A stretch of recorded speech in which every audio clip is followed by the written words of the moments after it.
Hi, I'm Eric Ford for Made Here. Filmmaker Vince Franke, along with Northern Vermont University students in Bill Doyle's Vermont Government and History class, teamed up to create the film Johnson: Stories from the Community. Students conducted interviews with town residents and college alumni and contributed to editing review sessions for a film that is part storytelling and part historical record of the town of Johnson. The film features over 200 local historical photographs combined with on-camera interviews. You can watch this film and several more from filmmaker Vince Franke on broadcast or streaming online at vermontpbs.org. Enjoy the film, and thanks for watching.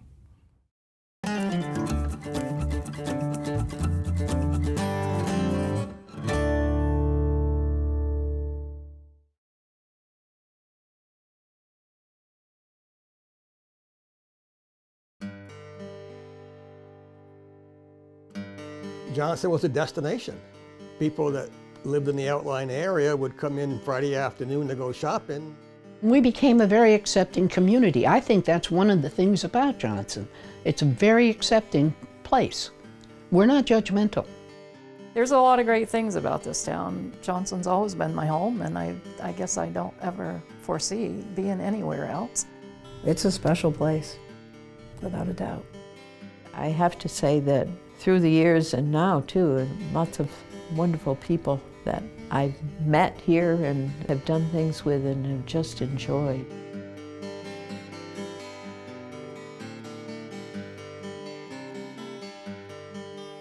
Since being chartered in 1792, Johnson has developed into a resilient and compassionate community. The stories and memories shared in this oral history provide a peek into the past and offers a view of what life was like from both nearly a century ago to even a few years ago. Students in Bill Doyle's Vermont Government and History class at Johnson State College set out and interviewed many residents to capture these stories. We hope to provide a glimpse into what makes the community so special. I started in Johnson, and so far my whole life has been in Johnson. My whole childhood was spent with Main Street as my playground, and everybody lived the same way. We didn't have a lot, but we didn't also know what we did not have. So we just felt fine about life. So the people in my neighborhood, at least, were all employed either at the talc mill or mine in that industry, or over at Park and Stearns when they were making flooring over there instead of selling building materials. For fun, it was make your own. Like most kids, where the market is now, that was an open field, and it was privately owned, but it was a sort of a public playground to all kids on Main Street. That became of course, our ball diamond, and also became our track for riding bicycles. We grew up together, we played together, we didn't have a lot for toys, but you made do with what you had. You played outdoors, you played hide and seek, you might ride on the hay wagon, or anything like that. For winter fun, it was sledding and skating and that sort of thing, but always, all our fun activities were outdoors. We would go to the very top of Go Hill and slide right down on Route 15 and make the turn and go up to the bridge. There was never any accidents in those years because there were very few cars on Route 15. Oh, around 1955, my father built that. It was a homemade rope tow. All the kids from school skied there in the wintertime.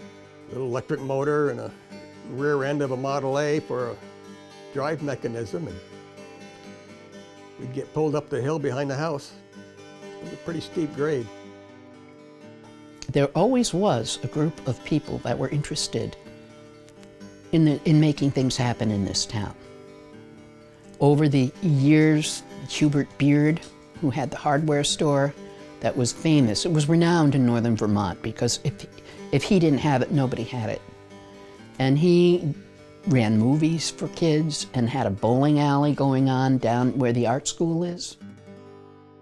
Johnson has no shortage of powerful stories of people in the area working selflessly to improve the community. We've found many recent examples as well as heard stories far into Johnson's past.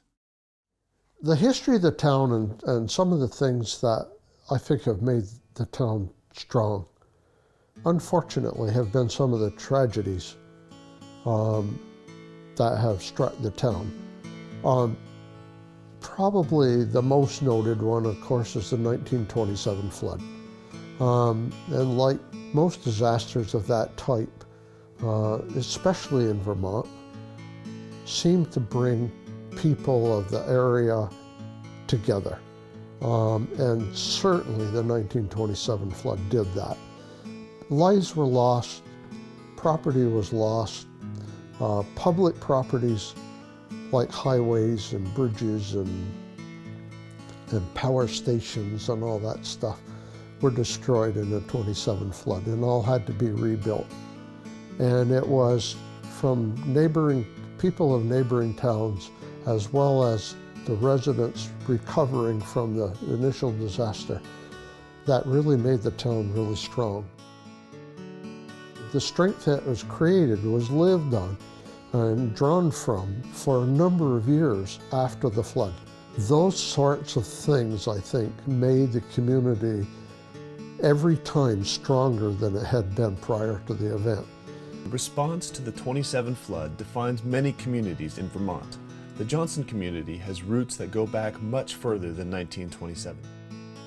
The woolen mill, on the other hand, was not initially started to produce fabric.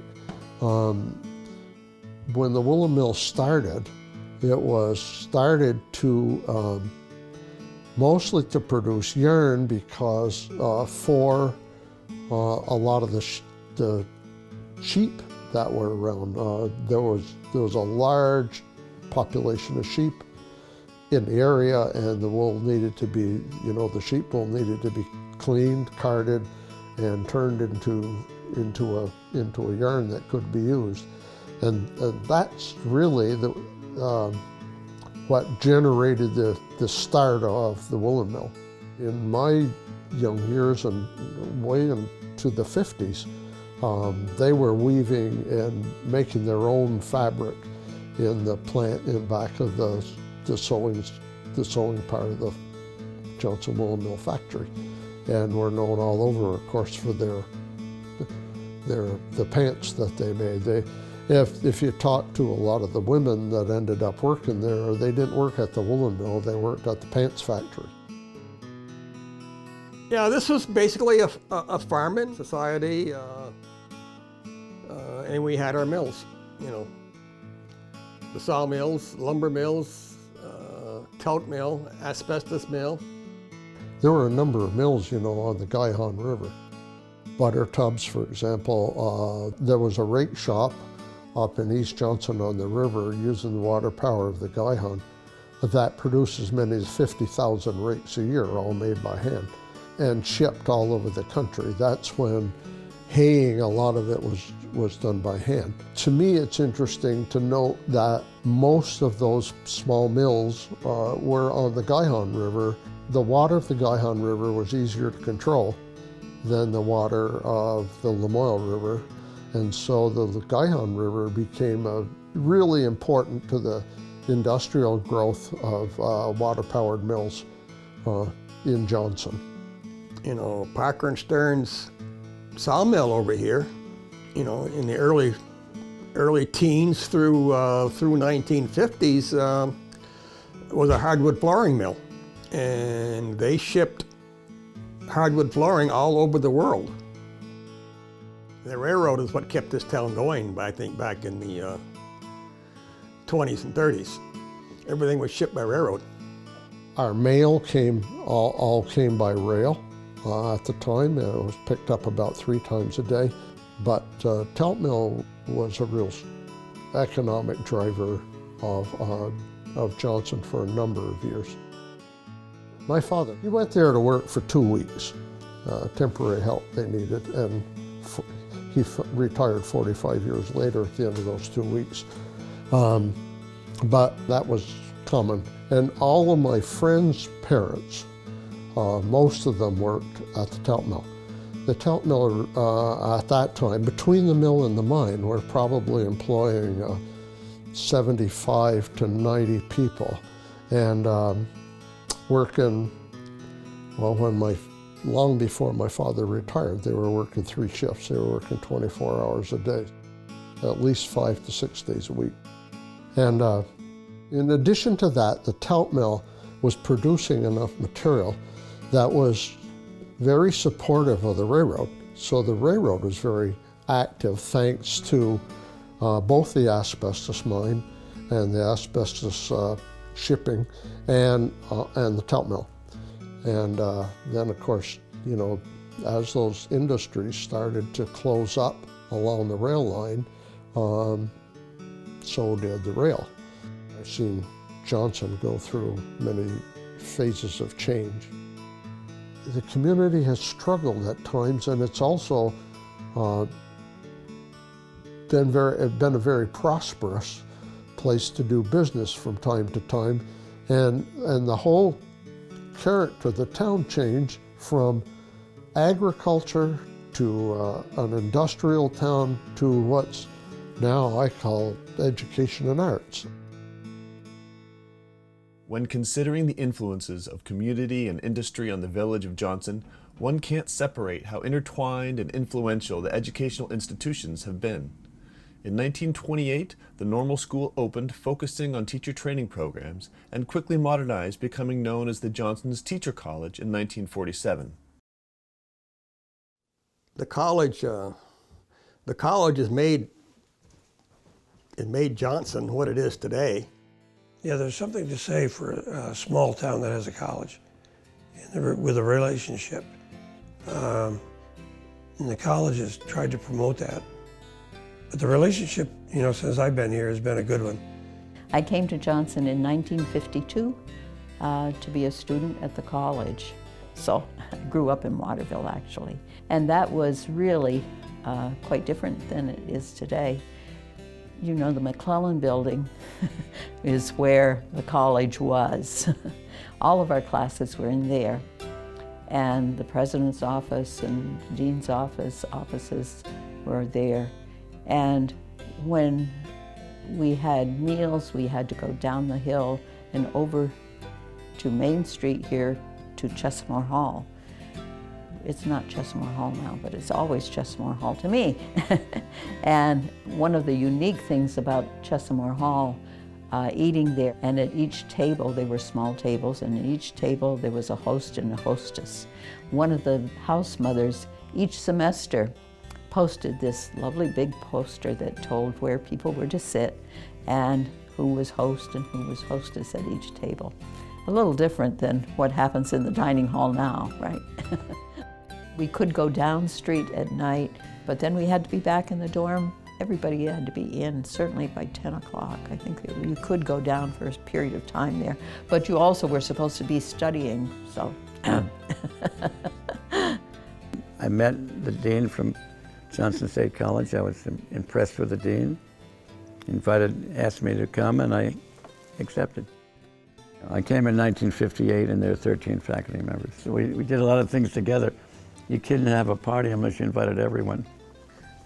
My wife and I just decided after 2 nights that we would never leave Vermont. So that's the impression that Johnson had on us. You really felt you were part of the committee. You're an important part of the college itself. That meant a lot to new faculty members such as myself. It meant a lot to any faculty member or any student that came, because students would often say that Johnson State College made a difference to them.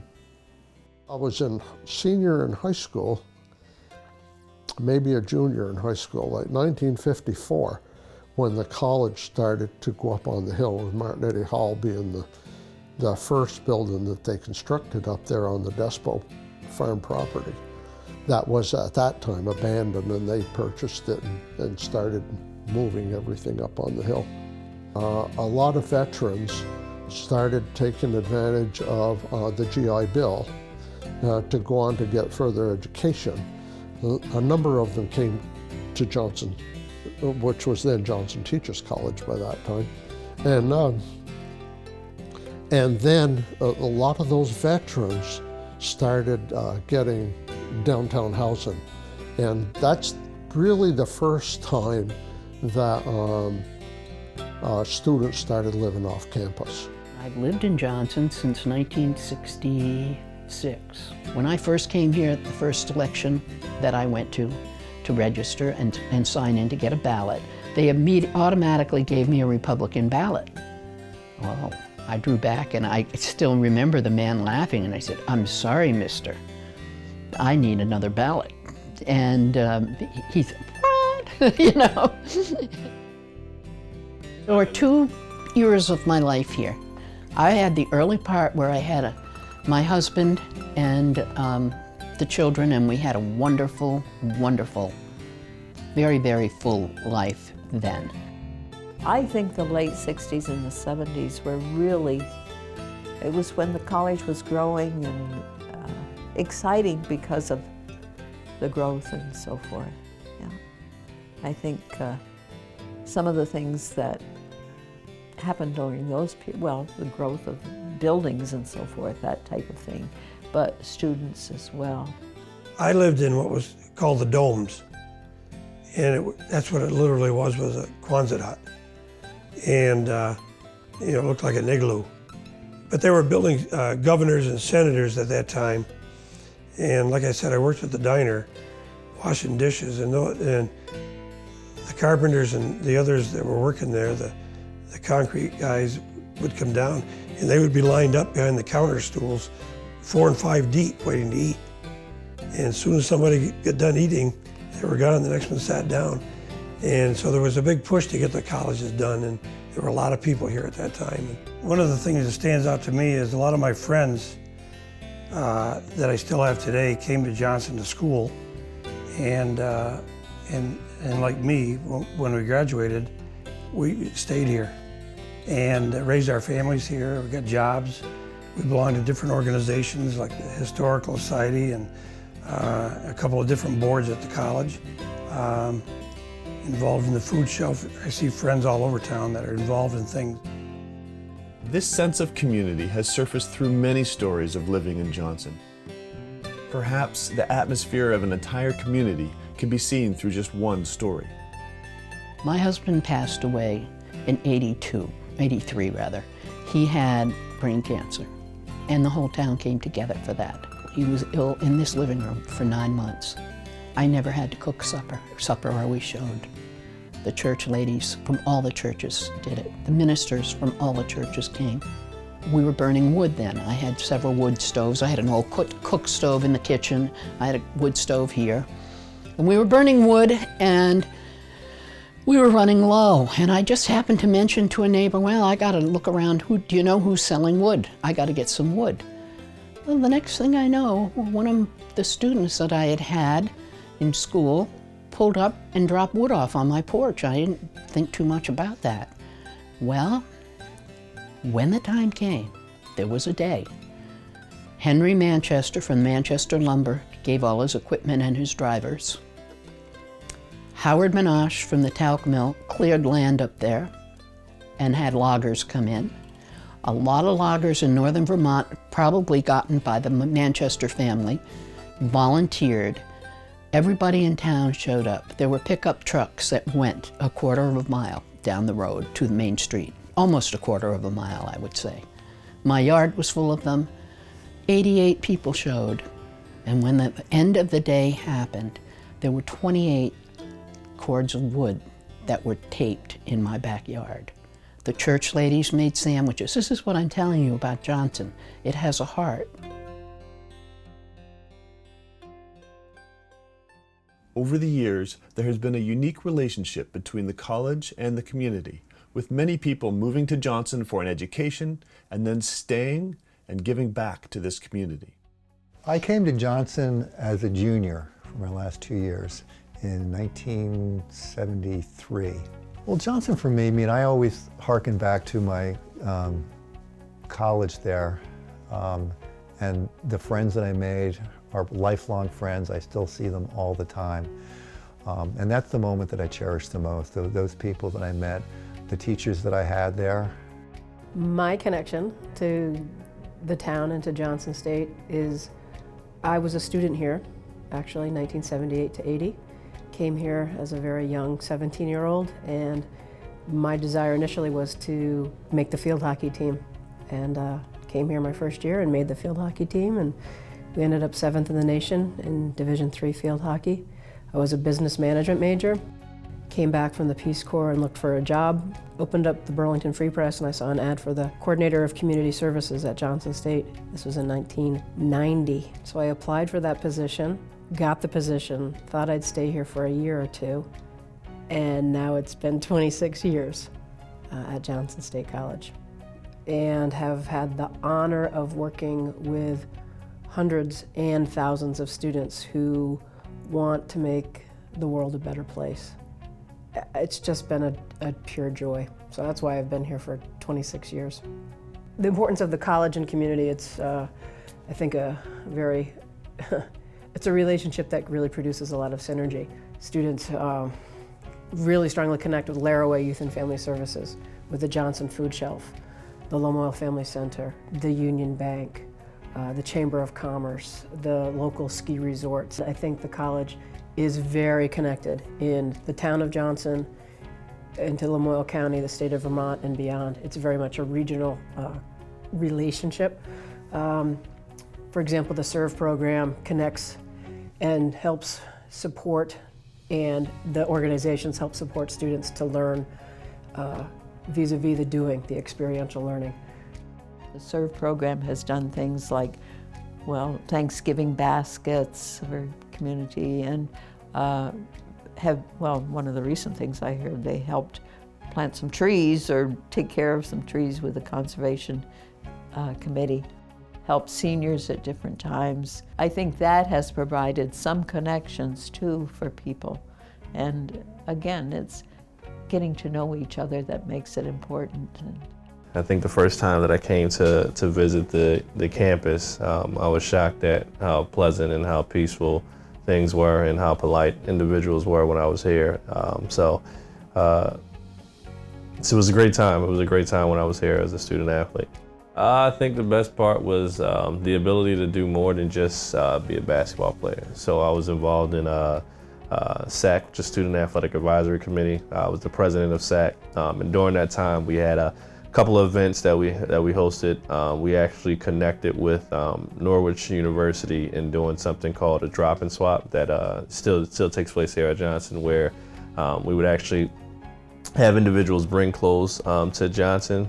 People from northern Vermont drop clothes off at Johnson. We would wash and clean the clothes, and then we would basically give the clothes away to anyone that needed them the next day.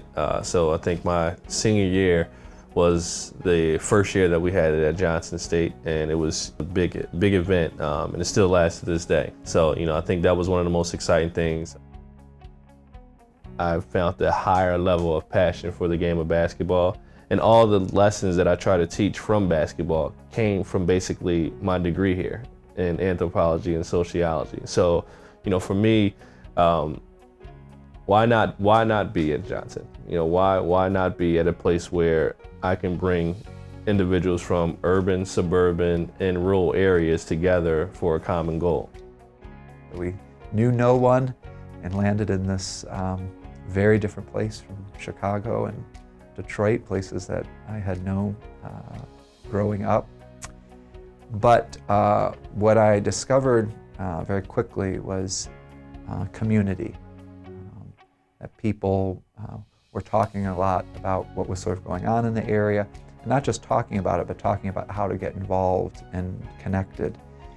And what I've seen in Johnson is that there always seems to be have been a focus on education, the college being around for many, many years, to have, in sort of an art education center in the Vermont Studio Center, Laraway being here for almost 50 years.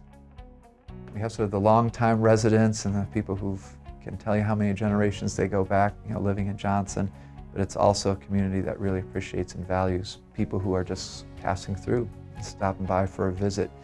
And so that energy and the fact that it very oftentimes comes together rather than being something that butts up against each other it makes for a really dynamic and what I find exciting community to be a part of. The connections with Johnson State and Laraway are many, and they're deep and strong. Most of them, there's no contract, there's no formal documentation. It's just connections that people have made over the years. We have something that's called Shooting for Goals, and what that basically is that it allows basically the kids from Laraway to come up to Johnson State College. I think it's like 3 or 4 Thursdays during the spring semester where they come up and our basketball players basically connect with the students there and basically do a lot of different fun drills, skills and drills things, and play a couple games and stuff like that. But it's really an opportunity for those individuals to be able to have communication with guys that to some degree they might look up to. And then at the end of the season, the coaches bring out some of the old jerseys, and we go into the varsity gym and have a game between a couple of teams, scoreboard, get the music going, the coaches do some play-by-play, and it's a really exciting event. And we really encourage those connections because it gives our young people a chance to think about what life after high school can look like, and hopefully start imagining themselves making that connection up there. In an effort to improve student options, in July of 2018, Johnson State College unified with Lyndon State College to form Northern Vermont University. While NVU is one university, the campuses still have their distinct identities, allowing students unique opportunities while also maintaining the strong bonds and relationships between the university organizations, programs, and students with the local community. If you look back at the history of the village of Johnson and the connection to its different schools, there is an ongoing thread that seems to weave its way into all of these stories. Regardless of good times or bad, this community has always been there for each other and seems to be poised to keep those strong bonds and traditions going into the future.